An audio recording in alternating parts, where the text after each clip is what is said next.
There's few things like we need to look at when we're doing this. So, like, I need enough space to get my foot on the hip. So, like, if somebody's got stiff hips like me, like, it's a struggle. Like, especially like, if he's very big and I haven't got the space to move, or I'm like that big that my legs like barely bend. So we're gonna have to use some movement first. So like little hip escape. So like I'm moving my head using my core. Like if your hips are that bad or your core that weak, you can cheat a little bit, but you need to be careful with. You can grab inside the leg to bring yourself closer. Okay, you need to be careful with because if like we do it this part, I drop all the weight, sit on my hand, I'm trapped here.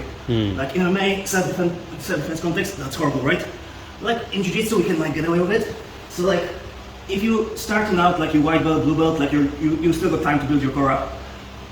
Purple, brown belt, like you should be able to do this. Like I know like some people got longer like breaks from the mat and like then everything goes to shit and like you need to build your body back up. Like work on developing your core muscles. These movements you need for jiu-jitsu to play the card. So like if I struggle to get like my angle right, I can cheat a little bit, use my hand. But I'm not using the hand now to control the arms because I want you to use your legs and your hips to get in the proper position. I want you to concentrate on using your lower body to control the armbar, and then like once you get your arms involved, then it's gonna be super easy because everything's gonna be in the right place.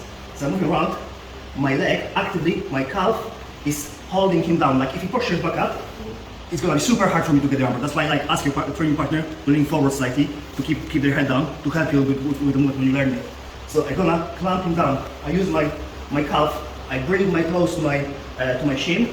I'm really driving my calf, my heel down. I'm trying to touch my back with my heel. And like even if he's strong and tries to get up, I'm moving with him. That keeps my hips in the right place. I want, June's gonna love this phrase, I want to keep my dick in his armpit. Heard it before. If my hips are that tight to his shoulder, there's no space for him to pull the arm out. If my hips are too low and like he lifts up, he can pull his arm out. That's why I'm like pulling him towards me. I'm really like crunching in this leg.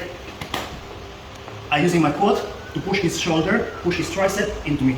I'm squeezing everything nice and tight together. I need to move like far enough that I got like I'm perpendicular to him. If I'm too square, I'm gonna struggle with bringing this leg over his head. The further I go towards his legs, the easier for me is to bring like it's nice and like my hips are super stiff, but it's nice and easy now to bring the leg over. Okay, so.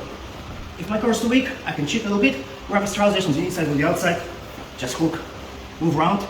My quad is pushing into his shoulder, into his tricep. The other leg is keeping him down. I bring my leg over, nice and tight, and scrape his face. Bring it over. Now, some of you guys were like crossing your ankles. There's no, and like crossing ankles, like for armbar from the guard. I don't want you to cross your ankles because when you cross your ankles, like naturally your knees coming apart like as long as your legs are bent. I want your legs bent to control his posture. If my legs are straight and like I'm crossing ankles, that works like as a tighter, but like he can get his posture back up. I want your legs bent, and instead of crossing your ankles, I want to concentrate on squeezing your knees together, getting those abductors. So like it's now hard for my tool to pull his arm out. It's stuck because I'm squeezing so hard. Okay, like if I cross my ankles, like naturally my knees come apart, and like it's easy for him to pull the arm out. Okay. Now all I have to do is just like slightly lift my hips using like I'm doing like little bridge, lift my hips up, and now it's gonna be super easy to apply the armbar.